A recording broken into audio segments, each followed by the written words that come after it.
नमस्कार बालमित्रांनो, आजच्या आपल्या गोष्टीचे नाव आहे चुनचुनीत चिकू.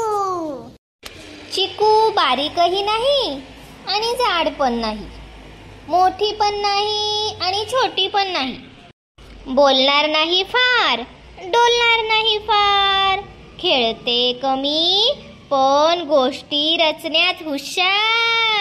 नाही तळ्यात पोहत, नाही आमराईत फिरत, नाही शेंगा सोलत, नाही बाजारात फिरत. एक दिवस काय झालं, भल्लं मोठं वादळ आलं आणि वीज गेली बाबांनो. अंधार गुडूप झालं. सगळे घाबरले, सावल्या पाहून भांबावले.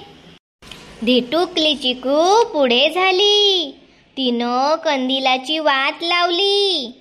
चिकूने सांगितल्या खूप गोष्टी आणि शिकवली गाणी मजेशीर. धीटपणे सगळ्यांना तिनं दिला धीर. अशी आमची चिकू शहाणी शूरवीर.